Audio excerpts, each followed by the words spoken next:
Hi, my name is James Gurney, and it may look like I'm stuck inside some kind of antique Victorian machine. This is not some digital rendering or animation. It's a hand-sculpted gadget that I'll show you how to make in this video. Now, the purpose of this bronze plaque is to work as an end screen gadget for a YouTube video. And that's why I have these video buttons and the subscribe buttons and all that. And on the inside, it has a system of cams and springs that operate it. And we'll show you how to make the bronze plaque out of epoxy putty, and also how to make the mechanical system in case you want to animate your plaque.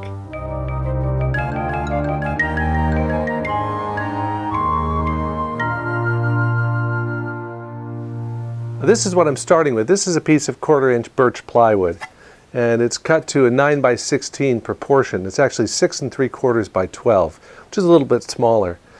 And I've marked out some rectangles to cut out.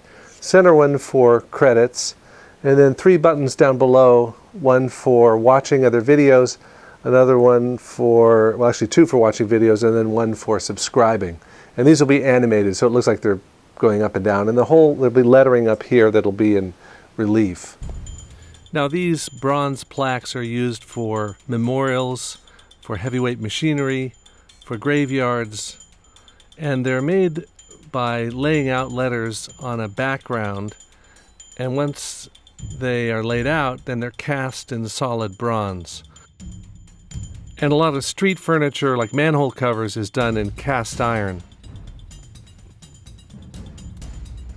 Well, I start by drilling out the openings for the mechanical parts. And then I'll use an electric jigsaw to cut out the openings. And then for the surface, I'll use 2-part epoxy putty. Magic Sculpt is the brand. You mix 2 parts of the putty together, and then they mold sort of like modeling clay, but they harden up very hard, very tough, after about 3 hours of working time. Now, a lot of the old bronze plaques have a stippled or pebbled background made by hitting it while it's still soft with a tip of, I'll use a tip of a brush or a stylus. I love this ornate lettering. Some of it's swoopy, like the early GE logos. And on the sides of this Gurney elevator plaque, there's a pebbled texture. Gurney was a relative. So I mix up a little bit of the epoxy clay at a time, because it does dry in about 3 hours, and I get a rhythm going for that pebbled or stippled texture.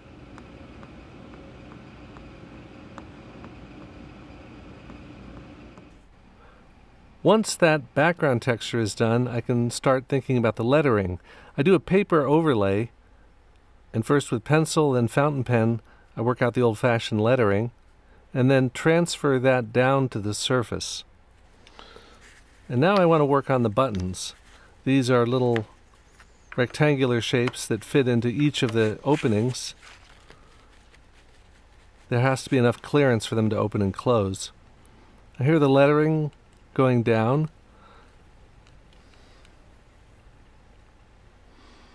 Once that's all done, I can scribe in the words on the buttons and then do the bottom rim of this molded looking plate.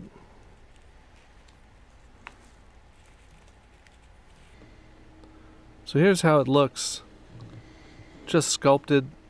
It's okay if it sticks up in a rough way, because I'm going to sand it down to get a smooth, flat surface.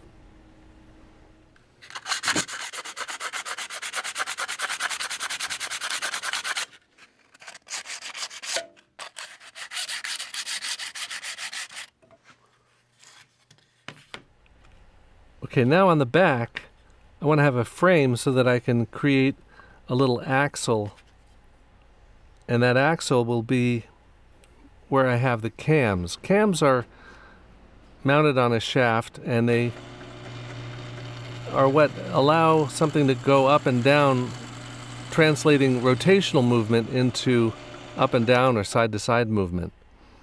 So starting with a dowel rod, use a chisel here to chop off a flat section of that dowel. I'll sand that smooth and then mount that onto that central shaft. And what this will do, once I have the flat plate down behind the button area, it'll let the button go in and out as that shaft turns. So as that thing cranks around, the cam will move the doors open and closed.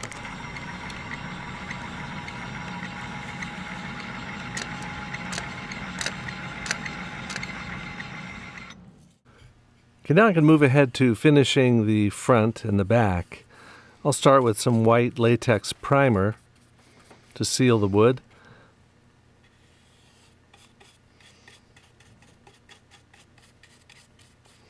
But I don't want it to be white inside, I want it to be black. So I'm using a black latex to paint the interior.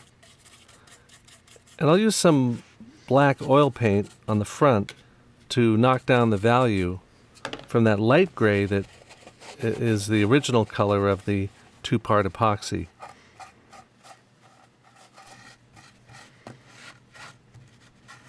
Okay, now what I want to do at this point is to get an antique finish to this so it looks like antique brass or bronze. Now that I'm done priming it and getting it surface prepared, I've got 2 cans of spray metallic primer. One is a brass finish and one's a dark bronze, kind of a brownish black. And looking at actual brass and bronze, especially old stuff like this, this is an old pot from Iran or Persia, and you can see it's got some corrosion, some solder joints. It's a lot darker than a pure brassy color. If you take the brass color right out of the spray can, it gives you this kind of shiny, too new look.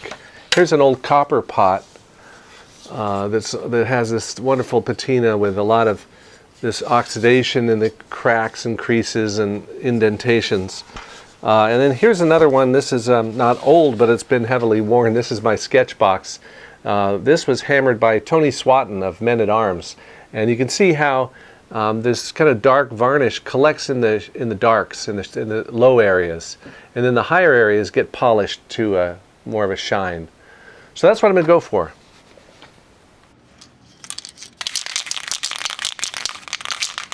In a well-ventilated area, I spray the brass on there, just trying to get it so it hits the tops of the letters.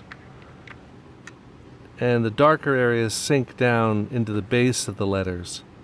But it still needs to look like it's oxidized or been outside, so I mix up some oil paint, some kind of dull gray-green, and some black, and I put that into those little spaces where water probably would have collected after a rainstorm. And then with a rag I can kind of soften up that edge.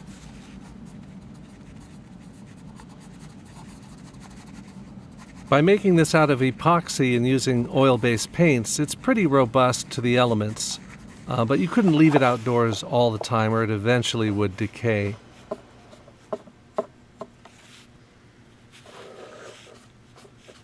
Okay, next up I want to install the flaps using these small brass hinges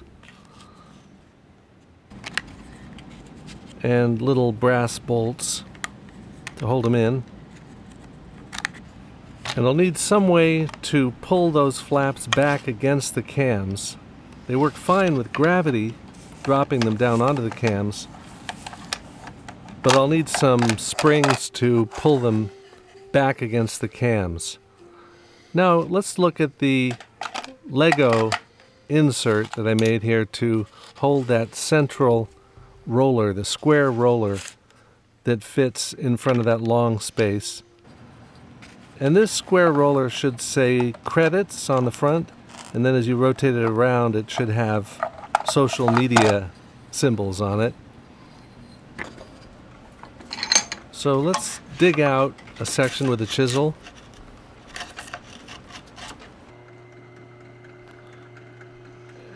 And then using a drill press I'll drill out the holes on the ends. The letters look crude at first, but with a toothpick you can kind of sharpen them up and then sand the tops And that's ready to prime up.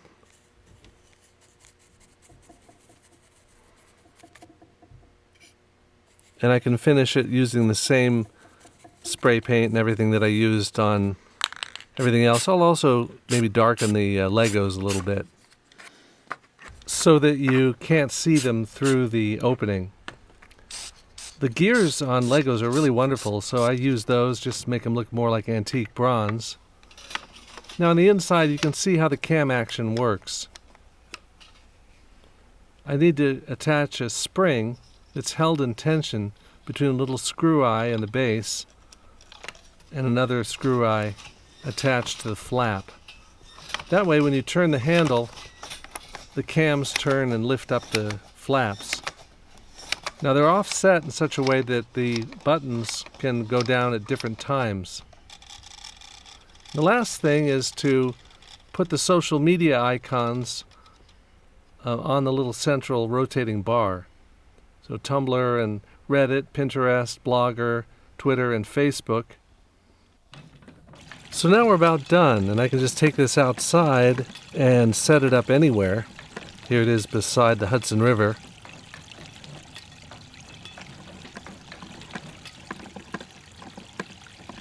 And I can even put it underwater.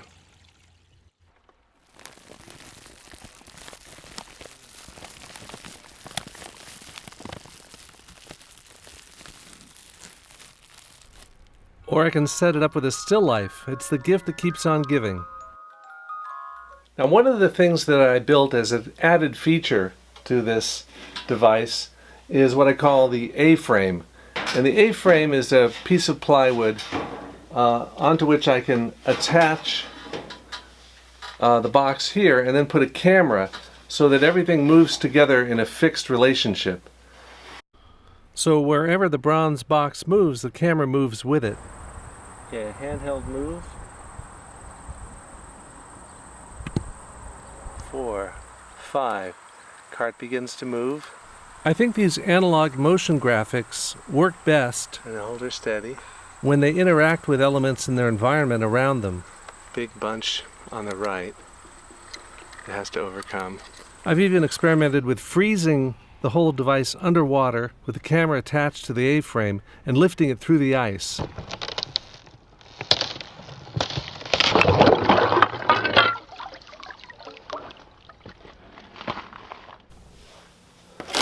By the way, in case you wondered how I made this button gadget, it's really just a separate insert made out of foam core board to look 3D, and this is just painted to look 3D, but it's really flat. Now the reason that I haven't used this particular end screen gadget as much in my more recent videos is because YouTube changed its layout for all of its end screens a few years ago.